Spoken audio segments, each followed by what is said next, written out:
ছাগলের পেটে হয় না হরিণের পেটে হয়? হরিণের পেটে হয়। হরিণ থাকে কোথায়? গাছের মধ্যে, পর্দার আড়ালে। ছাগল থাকে কোথায়? মাঠে ঘাটে, পথে ঘাটে, যেখানে সেখানে। কাজে ছাগলের মৃগনাভি তো ভালো, ওর দড়ি ধরলেও গোসল ওয়াজিব হয়ে যায়, দুর্গন্ধের ঠেলা। আর জঙ্গলের ভিতরে হরিণ থাকে, মৃগনাভি কস্তুরী আল্লাহ দান করেন, যার সুগন্ধ এখানে নাড়া দিলে সারা মাহফিল বিমোহিত হয়ে যাবে। আল্লাহর নিয়ামত পর্দায় থাকে। নারীদেরকে আল্লাহ পর্দায় থাকতে বলেছেন। এই পর্দায় থাকলে পরে কস্তুরী সম সন্তান আল্লাহ দান করবেন। আর যদি পর্দায় না থাকেন, যে সন্তান হবে হবে মিস্টার বল্টু বাবু, মন্টু মিয়া। ভয়ের চোটে মানুষ অস্থির, তার চোখ গর্তের ভিতরে কি খাইছে, চোখ গেছে গর্তের মধ্যে। 2 কেজি চাউল না ভাজায় 2 চোখে, চুল মাথা দিয়ে ঝুলানো। প্যান্ট পরছে, সে প্যান্ট পরা অবস্থায় সেলাই করছে না কেমনে করছে আল্লাহ জানে। জুতার মধ্যে এত বড় বড় লোহা বটন লাগানো, গলায় এত বড় মোটা সেন। জাহান্নামের আগেই সালা সিলা ও আগলালাম ওয়া সাইরা, জাহান্নামের শিকল আগেই পড়ছে গলায়। রাস্তায় মানুষে দেখে আর বাপ বাপ করে পলাইতে থাকে, বলতে থাকে আল্লাহ এই শয়তানের গজব দাও, এই শয়তানের যে মায় পেটে রাখছে তার কলেরা দাও, আর বাপের বসন্ত দাও। আর ছেলে যদি ভালো হয়, মানুষও দোয়া করে, আরে এই ছেলেটা এত ভালো, আল্লাহ এই ছেলেটির প্রতি রহম করো, এই ছেলের যে মায় পেটে রাখছে সে মায়ের রহম করো, ওর বাপের রহম করো। সুবহানাল্লাহ। নেক সন্তান পাওয়ার জন্য পর্দায় থাকা আপনার জন্য জরুরি। মা বোনেরা পর্দায় থাকুন এবং নিজের সৌন্দর্য পরপুরুষকে দেখাবেন না। আপনার সৌন্দর্য আপনার পিতার জন্য নয়, ভাইয়ের জন্য নয়, ছেলের জন্য নয়, কারোর জন্য নয়, শুধুমাত্র একমাত্র কেবলমাত্র স্বামীর জন্য। এই সুন্দরী প্রতিযোগিতার কথা সেদিন বলেছি। বাংলাদেশে বিভিন্ন সাবান কোম্পানির পক্ষ থেকে সুন্দরী প্রতিযোগিতা, ফটোজেনিক কি ফটো সুন্দরী, মিস ফটো সুন্দরী জেনিক না কি একটা কপালের সারা, জি এগুলি করতেছে, এগুলি তারা করতেছে, বিভিন্ন জেলা শহরে করতেছে। প্রিয় ভাই সব, আমি সেদিন বলেছি, আজকে লক্ষ লক্ষ লোক, সকলকে বলি, মিস বাংলাদেশ অথবা ফটোজেনিক সুন্দরী প্রতিযোগিতা যেখানে হবে সেখানেই বাধা দিবেন। ফটোজেনিক সুন্দরী প্রতিযোগিতা বাংলাদেশের মাটিতে হতে দেওয়া হবে না।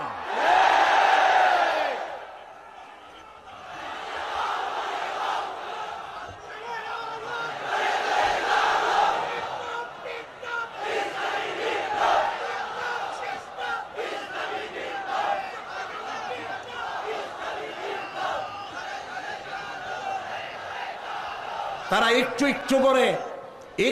একটু করে আগাচ্ছে, আমরা সহ্য করি, কদ্দূর দেখাচ্ছে। আপনারা যদি কথা না বলেন তাহলে এরপরে মিস বাংলাদেশ শুরু হবে। মিস বাংলাদেশ এখনো করতে পারে নাই, সাহস পায় নাই, এখন ছোট্ট ছোট্ট করে করতেছে। এরপরে মিস বাংলাদেশ করবে। নির্লজ্জ যারা নারীর সুন্দরী প্রতিযোগিতা যারা করে, যারা বিচারক, নারীর সৌন্দর্যের, শরীরের অঙ্গ প্রত্যঙ্গের মাপ নিয়ে সৌন্দর্যের বিচার যারা করে, শয়তানের চাইতেও নিকৃষ্ট তারা। লম্পট, লুচ্ছা। আমাদের দেশকে কোন অবস্থাতেই আমরা অশ্লীলতার পথে ধাবিত হতে দিতে পারি না। আমি সেদিনও বলেছি, এই রোগ তাড়াতে গিয়ে যুবকদেরকে জেনার দিকে আকৃষ্ট করা হচ্ছে। একটা সাইনবোর্ড লাগাইছে, যৌন রোগে টেনশন নাই, কি জানি লইলে, হ্যাঁ নাউজুবিল্লাহ বলেন। এটা কেমন কথা? আপনি লিখবেন এইডস রোগ হচ্ছে মরণ ব্যাধি, ধর্মীয় অনুশাসন মানলে পরে এইডস রোগ থেকে বাঁচা যায়। এটা দেখুন, যে লিখেছেন, যে ব্যক্তি লিখেছে এই স্লোগান, যার মাথায় আসছে সে নিশ্চয়ই চরিত্রবান না লম্পট। লিখেছে এই যৌন রোগে, বলেন না কি মুখস্থ,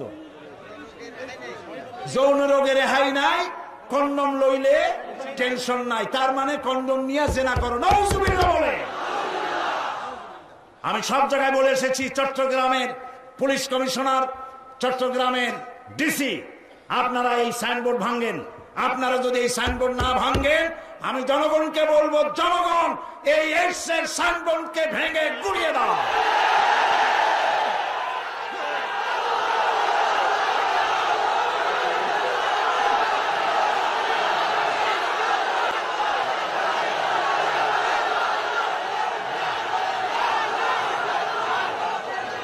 প্রিয় ভাই সব, আমরা কখনো আইন হাতে নিতে চাই না, কিন্তু আমার জাতি চরিত্র ধ্বংস হলে আমরা বসে থাকব না। আমরা কথা বলবো, আমরা আমাদের বিবেককে কারো কাছে বিক্রি করি নাই। কথা বলবো পার্লামেন্টে, সিংহের মতো গর্জন করব ময়দানে, জীবন দিয়ে দিয়ে আল্লাহর কোরআনকে প্রতিষ্ঠা করব ইনশাআল্লাহ।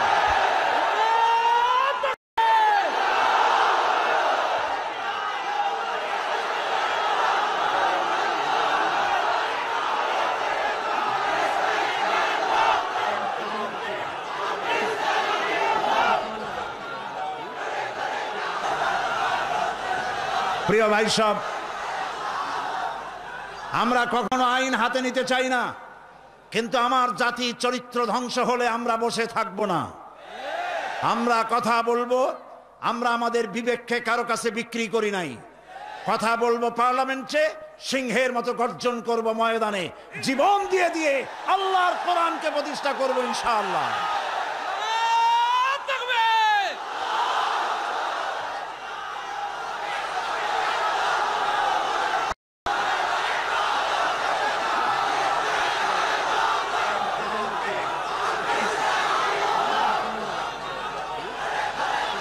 প্রিয় ভাই সব, বসুন।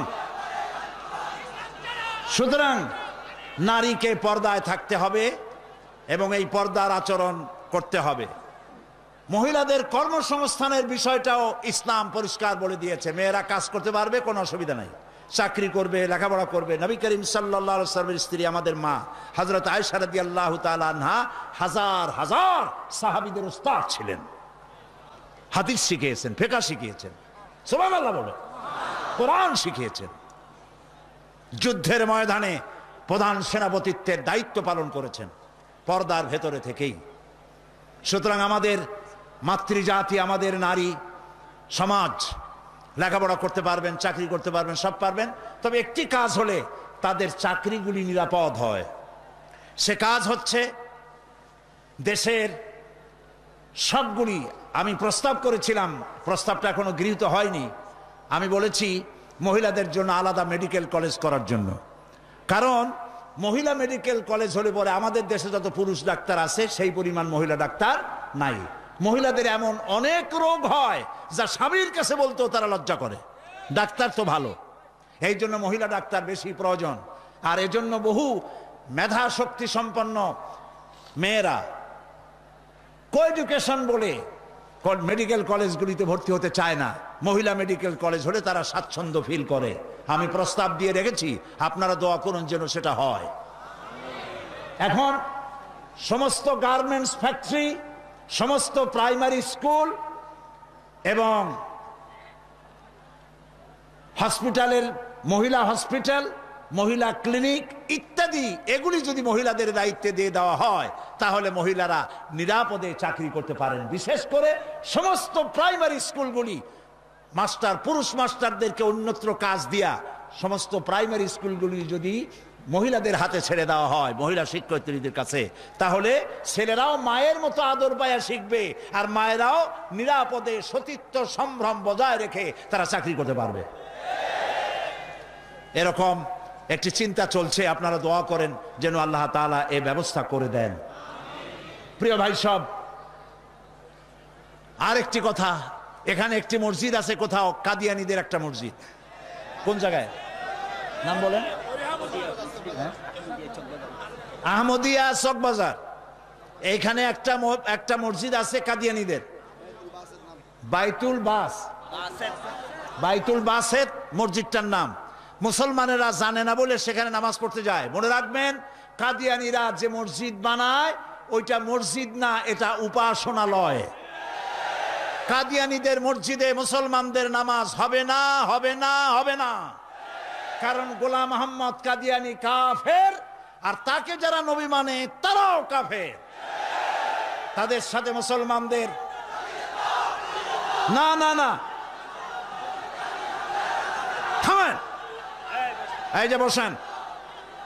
আমি কিন্তু এই গরম স্লোগান পছন্দ করি না। কি জ্বালায় পোড়াই দেবেন আপনি? জ্বালানো পোড়ানোর মধ্যে আমরা নাই। আমরা আছি, হক কথা বলি। তাদের অধিকার আছে দেশে থাকার, যেমন হিন্দু, খ্রিস্টান, বৌদ্ধ সকল জাতি যেমন এখানে সাম্প্রদায়িক সম্প্রীতি নিয়ে আছে, কাদিয়ানীরাও সেভাবে থাকবে। তবে তারা থাকবে অমুসলিম হিসাবে, মুসলমান হিসাবে অবশ্যই নয়। তাদের উপাসনার গায়ে কেউ হাত দেবে না, মনে থাকবে এই কথা। আমাদেরকে কোরআনে নিষেধ করা হয়েছে কারো মন্দির ভাঙবে না, কারো গুরুদুয়ারা, কারো গির্জা, কারো চার্চ, কারো প্যাগোডায় হাত দিবে না, ভাঙবে না, এবং কারো দেবতাকে গালি দিবে না, আমার আল্লাহ বলেছেন। মনে থাকবে এই কথা। সুতরাং তাদের উপাসনালয় হাত দেওয়া যাবে না, যেমনি বানাইছে তেমনি থাকুক, তারা নামাজ পড়বে। আমি আমার জনগণকে সতর্ক করছি, ওদের মসজিদ নয়, উপাসনালয়। ওটাকে মসজিদ বলা জায়েজ নাই, এটা উপাসনালয়। কোন মুসলমানের নামাজ এখানে হবে না, মনে থাকবে। মাথা গরম করবেন না কখনো, ইসলাম এই মাথা গরমে পছন্দ করে না। আস্তে আস্তে কোনো জায়গায় নিজেরা বসে বসে বোমা বানাইয়া তারপর আন্দাজে যাই এক জায়গায় হামলা করবেন, ইসলাম এটা মানে না, ইসলাম এটা বলে না। আপনি মাথা ঠান্ডা করবেন এবং আইন শৃঙ্খলা মেনে কাজ করবেন। নিজের ইচ্ছা মতো গোপন হামলা করা, গোপনে অস্ত্র তৈরি করা ইসলামের কোনো অনুমোদন নাই। এই জন্য আজকেও বলি, বাংলাদেশে হরকতুল জিহাদ, জামাতুল মুজাহিদিন সাহায্য করেন, আর কি হিজবুত তাওহীদ, হিজবুত তাহরীর, জুমরাতুল মাসাকিন, এই জাতীয় যতগুলি নতুন নতুন সংগঠন হয়েছে, এদেশের মুসলমানদের সাথে কোনো সম্পর্ক নাই। এগুলারে যেখানে পাবেন সেখান থেকে ধরে পুলিশে ধরিয়ে দিবেন। এরা বাংলাদেশের দুশ্মন, এরা মুসলমানদের দুশ্মন। আমার দেশের সাম্প্রদায়িক সম্প্রীতি বিনষ্ট করে এবং বোমাবাজি করে এই দেশকে বদনাম করে আমেরিকাকে তারা দাওয়াত করতে চায়, তারা বুশকে দাওয়াত করতে চায়। কাজী হিজবুত তাহরীর, হিজবুত তাওহীদ, হরকতুল জিহাদ, জামাতুল মুজাহিদিন মুসলমানদের সাথে কোনো সম্পর্ক নাই। যেখানে পাও সেখানে ধরো, গরুর দড়ি দিয়া বান্ধিয়া পুলিশে হ্যান্ডওভার করো, মনে থাকবে। আল্লাহ মনে রাখার তৌফিক দিন। প্রিয় ভাই সব, আমাদের এই স্বাধীন সার্বভৌম বাংলাদেশ, আল্লাহ তাআলা যেন দয়া করে এই দেশকে কোরআনের প্রতিষ্ঠার জন্য আল্লাহ যেন হামওয়ার করে দেন, বলেন আমিন। এত মুসলমান কোরআনের কথা শুনতে যে দেশে আসে, সেই দেশে ইসলাম কায়েম হতে দেরি হয়, বড় আফসোস লাগে, কষ্ট হয়। আসুন আমরা সবাই মিলে কোরআনের রাজ কায়েমের আন্দোলনে শরীক হয়ে যাই।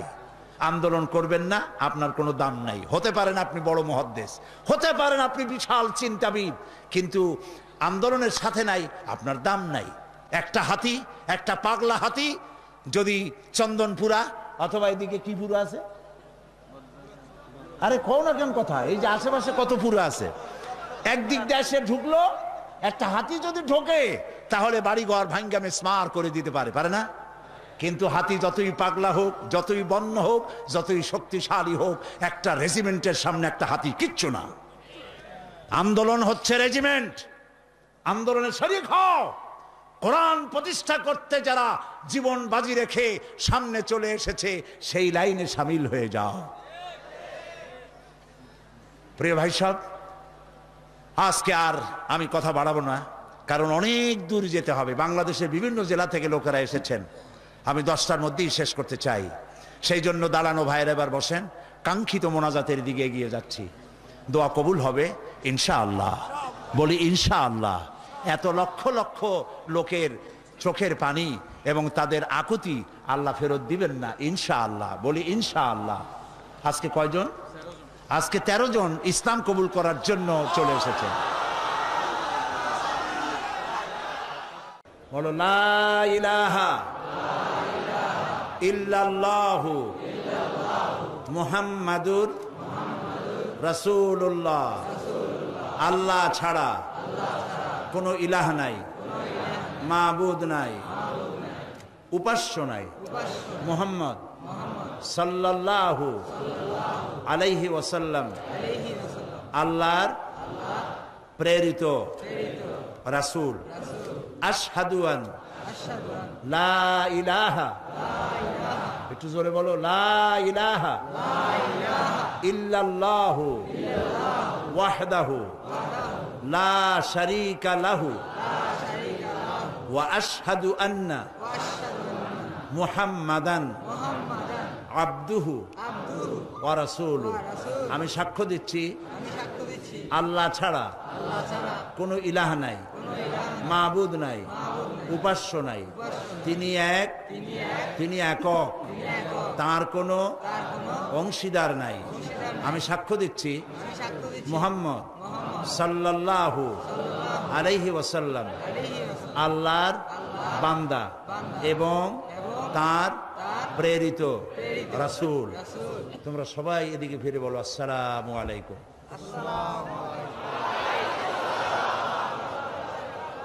এরা এই তরুণ যুবক 13 ভাই ছিল মুশরিক, হয়ে গেল আমাদের তাওহীদবাদী ভাই।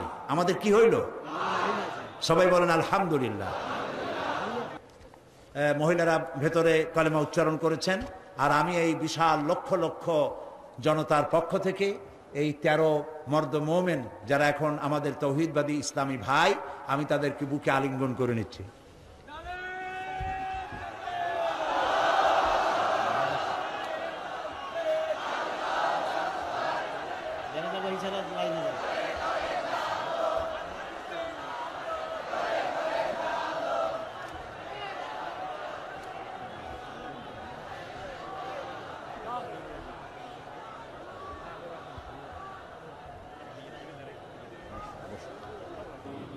মোনাজাতের পূর্বক্ষণে যে কথাটি বলতে চাই, একটু পরেই আমরা এই মিলন মেলা ভেঙে যাবে, যার যার বাড়ির উদ্দেশ্যে মানুষ রওনা করবে। আল্লাহ সকলের ফিরে যাওয়াটা নিরাপদ করে দিন।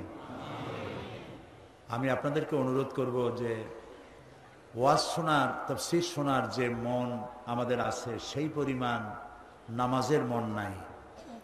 এই জন্য 5 ওয়াক্ত নামাজ সঠিকভাবে আদায় করবেন, নামাজ কখনো ছেড়ে দিবেন না। বিশেষ করে জওয়ান যুবক যারা আছে, ছাত্র, তরুণ, যুবক, আমি তাদেরকে বলবো চরিত্র একটি মহা সম্পদ। যখন চরিত্র থাকে না তখন সে মানুষ থাকে না, শয়তানের চাইতে নিকৃষ্ট হয়ে যায়।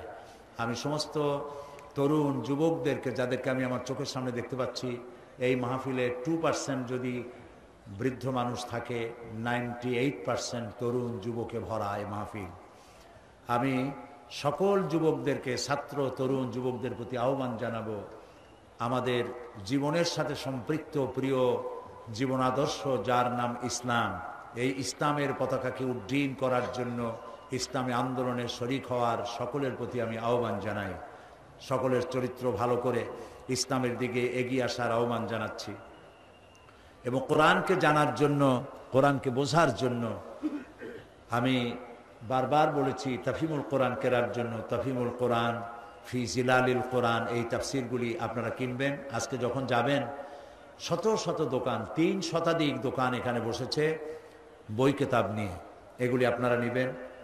আর এইখানে যে আমি তাফসির করেছিলাম 25 বছর হলো, এর মধ্যে একবার তাফসির করেছিলাম সূরা আসরের উপরে। হযরত ইমাম শাফি রহমতুল্লাহ আলাইহি বলেছেন, সূরা আসর যদি কেউ বোঝে আর আমল করে, তাহলে জান্নাতে যাওয়ার জন্য এই ছোট্ট সূরাটি যথেষ্ট হয়ে যায়। সুবহানাল্লাহ। 5 দিন আলোচনা করেছি একটি সূরার, ছোট্ট সূরাটি, তাও শেষ করতে পারিনি। সেটি গ্রন্থবদ্ধ আকারে এসেছে, নাম রেখেছে তাফসিরে সাঈদী সূরা আসর। সমস্ত দোকানগুলিতে পাওয়া যাবে, আপনারা নিয়ে যাবেন এই তাফসিরটি, তাফসিরে সাঈদী সূরা আসর। আর সর্বশেষ আমি আজও বলি যে আমি মোমেন ব্যক্তি তো সেই যে নিজের জন্য যা পছন্দ করে অন্যের জন্য তাই পছন্দ করে। সুতরাং আমি জামাত ইসলামী করি, এবং কেন করি এই প্রশ্ন বহু জায়গায় আছে যে পীর মুরিদি ছাড়িয়ে দিয়ে এটা করলাম কেন। আমি সেই জবাব লিখিত আকারে দিয়েছি, আমি কেন জামাত ইসলামী করি। এটা আমার লেখা একটা বই। এই বইয়ের ভিতরে আমি দেখিয়েছি যে খেলাফত এবং মুলুকিয়াতের ব্যাপারে, সাহাবীদের ব্যাপারে, নবীদের ব্যাপারে, ইসমতে আম্বিয়ার ব্যাপারে যে সমস্ত কথা আমাদের বিরুদ্ধে বলা হয়, সেই কথাগুলি যে যৌক্তিক নয়, এই কথাগুলি এর মধ্যে এসছে। সুতরাং যারা জামাত করেন তাদের জন্য প্রয়োজন, আর যারা করেন না তাদের জন্য প্রয়োজন, অন্তত জবাবগুলি জানতে পারবেন। আর আমি কেন করি এই দলটি, তাও আপনারা বুঝতে পারবেন। আল্লাহ যেন তৌফিক দেন, এটাও পাওয়া যাবে প্রত্যেক দোকানে, আপনারা নেওয়ার চেষ্টা করবেন। প্রিয় ভাই সব, সর্বশেষ আমার আরজ আপনাদের কাছে, নামাজ কেউ ছেড়ে দিবেন না। 5 ওয়াক্ত নামাজ আমরা আদায় করব সহিভাবে। কারণ বুখারী শরীফে এসেছে কিয়ামতের দিন সর্বপ্রথম প্রশ্ন হবে নামাজ পড়েছো কিনা। প্রথম প্রশ্ন আল্লাহ করবেন নামাজ। প্রথম প্রশ্ন কি হবে? নামাজ পড়ে। যার নামাজ কবুল হবে জীবনের সমস্ত নেক আমলগুলি কবুল হবে, যার নামাজ কবুল হবে না সব বরবাদ হয়ে যাবে। আল্লাহ তাআলা আমাদের জন্য নামাজি বানান, আমরা বলি আমিন। নামাজ জীবনে আর ছাড়বো না, এই ওয়াদা কি করা যাবে ভাইরা? করা যাবে ওয়াদা? দুটি হাত উঁচু করেন, বলেন ইয়া আল্লাহ তোমার পবিত্র নামে তোমাকে সাক্ষী করে ওয়াদা করছি, শপথ করছি, আল্লাহ তাআলা যতদিন পর্যন্ত মালাকুল মউত আমার মাথার কাছে না আসতেছে ততদিন পর্যন্ত ফরজ নামাজ, ফরজ রোজা আর ছেড়ে দেব না, আর ছেড়ে দেব না, আর ছেড়ে দেব না। আল্লাহ তাআলা আমার আজকের এই ওয়াদা আমার মৃত্যু পর্যন্ত কবুল করে নাও, আমিন ইয়া রাব্বাল আলামিন। আমরা আল্লাহ তাআলাকে একটু স্মরণ করে নেই, আমার সাথে আপনারা পড়েন সুবহানাল্লাহ আলহামদুলিল্লাহ লা ইলাহা ইল্লাল্লাহ সুবহানাল্লাহ আলহামদুলিল্লাহ লা ইলাহা ইল্লাল্লাহ সুবহানাল্লাহ আলহামদুলিল্লাহ লা ইলাহা ইল্লাল্লাহ সুবহানাল্লাহ আলহামদুলিল্লাহ লা ইলাহা ইল্লাল্লাহ সুবহানাল্লাহ আলহামদুলিল্লাহ লা ইলাহা ইল্লাল্লাহ। ইয়া আল্লাহ ইয়া রহমান ইয়া রহিম ইয়া হাইয়ু ইয়া কাইয়ুম। সবাই পড়েন ইয়া আল্লাহ ইয়া রহমান ইয়া রহিম ইয়া হাইয়ু ইয়া কাইয়ুম। ইয়া আল্লাহ ইয়া রহমান ইয়া রহিম ইয়া হাইয়ু ইয়া কাইয়ুম। ইয়া আল্লাহ ইয়া রহমান ইয়া রহিম ইয়া হাইয়ু ইয়া কাইয়ুম। আল্লাহুম্মা আমিন। ربنا ظلمنا أنفسنا وإن لم تغفر لنا وترحمنا لنكونن من الخاسرين। সবাই পড়েন আমার সাথে, ربنا ظلمنا أنفسنا وإن لم تغفر لنا وترحمنا لنكونن من الخاسرين। سبحانك اللهم وبحمدك نستغفرك ونتوب إليك। سبحانك اللهم وبحمدك نستغفرك ونتوب إليك। আয় আল্লাহ রাব্বুল আলামিন, 5 দিন ব্যাপী তাফসীরুল কোরআন মাহফিলের সমাপনী দিবসে লক্ষ লক্ষ মানুষ ভিক্ষুকের মতো, কাঙ্গালের মতো তোমার দরবারে গুনাহ ভরা হাত নিয়ে তোমার দরবারে হাত তুলেছি। রব্বুল আলামিন, আমাদের গুনার দিকে তাকায়ও না, আমাদের বদ আমলের দিকে তাকায়ও না, আমাদের চোখের দিকে তাকাও, আমাদের মুখের কাকুতি মিনতির দিকে তাকাও।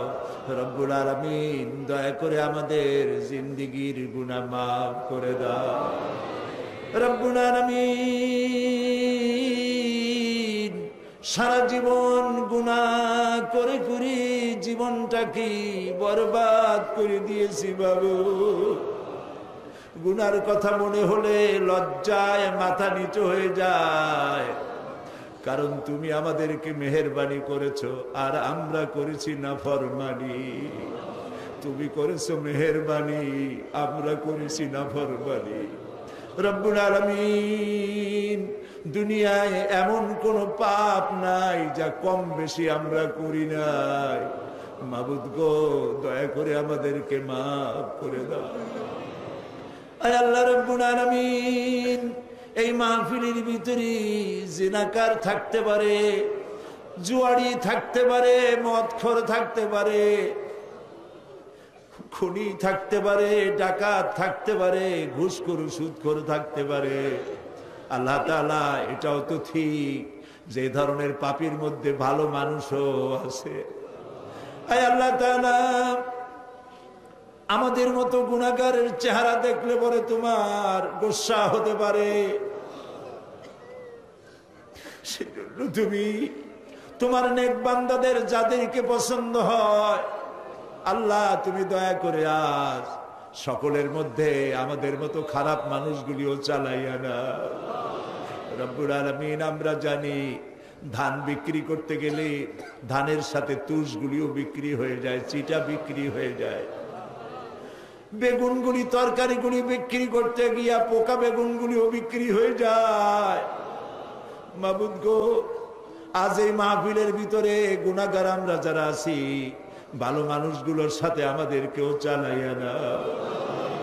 রব্বুল আলামিন, এই মুহূর্তে মনে পড়ে গেল আমাদের জনম দুঃখিনী মা আব্বার কথা মনে পড়ে গেল। আজ আর কেউ নাম ধরে ডাকে না।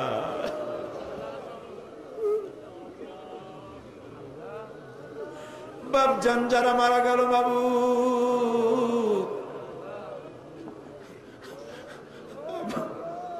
আব্বার কবরটাকে, আব্বাকে জান্নাতুল ফেরদাউস নসিব করে দাও মাবুদ। আমাদের মানুষ বানাবার জন্য কত কষ্ট করেছেন আল্লাহ তাআলা। ধান বিক্রি করে, সুপারি বিক্রি করে, নারকেল বিক্রি করে বই কিতাব কিনে দিছে। আল্লাহ, আব্বাকে বেহেশতে পৌঁছায় দাও। রব্বুল আলামিন, আমাদের জনম দুঃখিনী গর্ভধারিণী মা,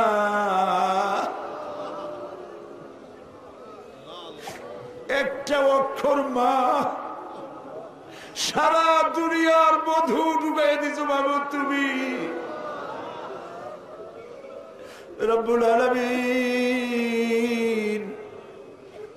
মা যারা হারাইছে আল্লাহ, মায়ের কবরটাকে জান্নাত বানাইয়া দাও। আল্লাহ গো, মা আমাদের যাদের বেঁচে আছে সুস্থ রাখো, ভালো রাখো, খিদমত করার তৌফিক দাও। আল্লাহ, কোরআন হাদিসে যা পড়ছি সেই অনুপাতে মা বাবার খিদমত করতে পারি নাই, মাফ করে দিও আমাদেরকে বাবু।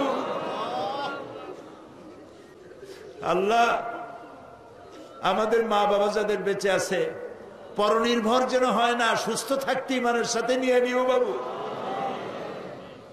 রব্বুল আলামিন, আমাদের দাদা দাদি, নানা নানি, শ্বশুর শাশুড়ি, আত্মীয় স্বজন যারা দুনিয়া থেকে বিদায় হয়ে গেছে মাবুদ, তুমি যদি শাস্তি দাও কেউ ঠেকাইতে পারবে না।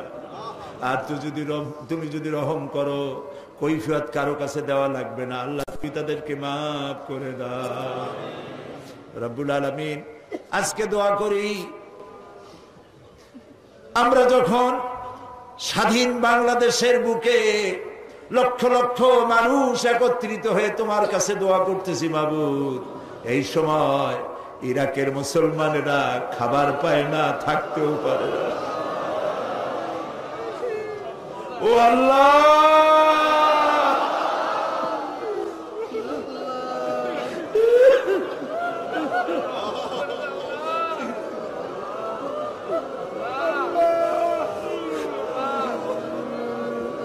ইরাকের আল্লাহ, ইরাকের পাকদামান মেয়ে লোকদের গায়ে হাত দিতেছে কাফের সৈন্যরা। আল্লাহ, আমরা গুনাহ করছি ঠিক, তাই বলে তুমি কাফের দিয়ে মারবা আমাদের। আল্লাহ,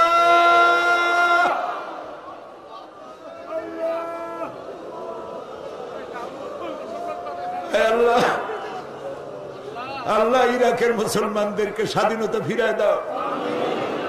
আমেরিকার যত সৈন্য আসছে, বিদেশের যত কাফের সৈন্য আসছে, হয় তাদের মুসলমান বানাও, আর নইলে যত বিদেশি সৈন্য আসছে সবগুলির কবর বানায় দাও। একটাও যেন বাড়ি ফিরে আসে আল্লাহ। আল্লাহ, প্যালেস্টাইনের মুসলমানদের কথা কি মনে করা যায়? ইহুদিরা কামান দিয়ে গোলা মারে, আর প্যালেস্টাইনের গোলাপ ফুলের মতো বাচ্চা ছেলেরা ইট পাথর দিয়ে মোকাবেলা করে। আহারে আল্লাহ, প্যালেস্টাইনি মুসলমানদের হাতে প্যালেস্টাইন উঠায় দাও রব্বুল আলামিন। কাশ্মীর, চেচনিয়া, বসনিয়া, আল্লাহ স্বাধীনতাকামী মুসলমানদেরকে আল্লাহ তুমি দেশ স্বাধীন করে দাও রব্বুল আলামিন। আমাদের প্রিয় জন্মভূমি বাংলাদেশ, আল্লাহ তাআলা এই দেশের উপর রহমত নাজিল করো। সন্ত্রাসের জ্বালায়, অপহরণকারীদের জ্বালায় দেশটা বদনাম করে ফেলাইলো। মানুষ বড় আশা করে ভোট দিছিল বাবু, খাইয়া না খাইয়া ভোট দিছিল বাবু। আল্লাহ, এই সন্ত্রাসী গুলা দেশটার ইজ্জত মারল। যাদেরকে হাইজ্যাক করে নিয়ে গেছে, কিডন্যাপ করে নিয়ে গেছে, তার বউর অবস্থা কি, তার ছেলে মেয়ের অবস্থা কি বাবু? প্রায় দেখা যায় কাগজের সমানে মানুষ মারতেছে। আল্লাহ, এই সন্ত্রাসী জানোয়ার গুলারে তুমি হেদায়েত করে দাও। এই সন্ত্রাসী খুনি পশু গুলারে আল্লাহ তুমি হেদায়েত করে দাও। যদি ওদের কপালে হেদায়েত না থাকে, নমরুদ, হামান, সাদ্দাতের মতো কলেরা দিয়া, গজব দিয়া বিদায় করে দাও আল্লাহ তাআলা। আল্লাহ, শয়তান গুলোর উপরে গজব নাজিল করো। আল্লাহ, আমাদের দেশের আলেম এই ওলামারা গত 5 বছর খুব মার খাইছে, মাদ্রাসাগুলি বন্ধ করে দিছে, আবার তারা পায় তারা করতেছে বাবু। আলেমদের কপাল খারাপ বাড়ে ওরা বাবু। কোরআনের এই কথাগুলি বলার অবস্থা কিয়ামত পর্যন্ত তুমি জানি রাখো বাংলাদেশে। আল্লাহ তাআলা, তুমি আমাদের মুখের দিকে তাকায় দেখো তো, আমাদের ঈমান তুমি এখন আরশে আজিম থেকে আমাদেরকে দেখতেছো, আমরা কোথায় বসে আছি মাবুদ? তোমার আরশে আজিম থেকে একটু দেখো তো, বান্দারা আসামির মতো বসছে মাথা নিচু করে। রাস্তায় মানুষ, বাড়িতে মানুষ, গাছে মানুষ, মানুষ আর মানুষ কান্দে।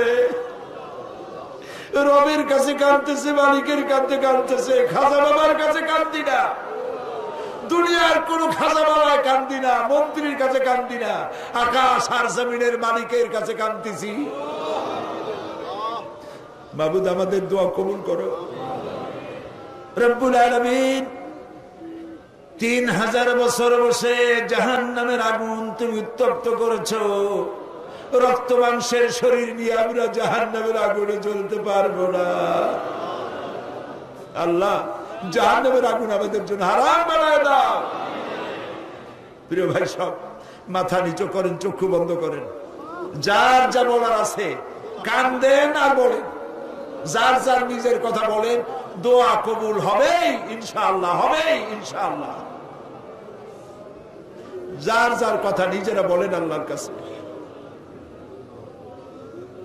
আল্লাহ সাইদি সাহেবের হায়াত আমিন, আল্লাহ সাইদি সাহেবের হায়াত আমিন, আল্লাহ তাকে সুস্থ করে দাও আমিন, তার যত রকমের অসুবিধা আছে আল্লাহ তুমি সব অসুবিধা দূর করো আমিন, সমস্ত রোগ থেকে তাকে শিফা দাও আমিন। আল্লাহ তাআলা, অনেক কিছু চাইতে পারলাম না, আমরা তো বোকা, চাইতেও জানি না।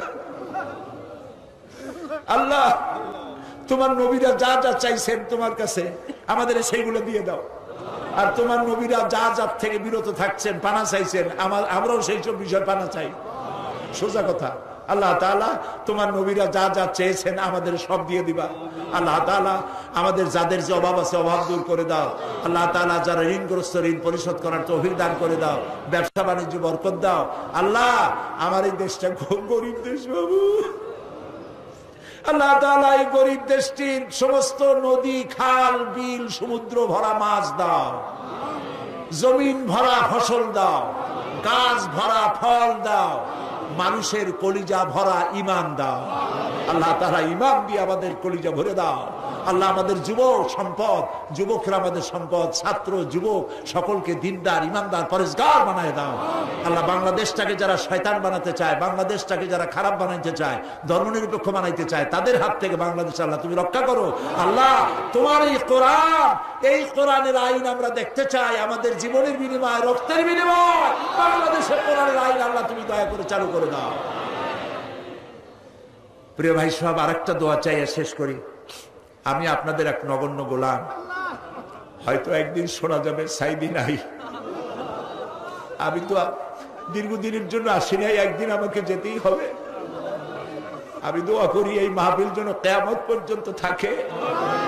আর যেদিন আপনাদের কানে এই ধরনের শব্দ আসবে যে সাইদি নাই, আপনারা শুধু আমার জন্য আল্লাহর কাছে দোয়া করবেন, আল্লাহর জন্য কিয়ামতে শুধু যদি বলেন আমাকে তোরে মাফ করে দিলাম, এর থেকে আমি কিচ্ছু চাই না। আর একটা দোয়া চাই, আমার বিরুদ্ধে একটা মিথ্যা মামলা দায়ের আছে সুপ্রিম কোর্টে। আজকে সকল সুপ্রিম কোর্টের সুপ্রিম কোর্ট সকল বিচারপতির মহাবিচারপতির কাছে হাত তুলেছে, মাবুদ একটা মুশরিকের সামনে তোমার গোলামকে আল্লাহ লজ্জিত করো না বাবু।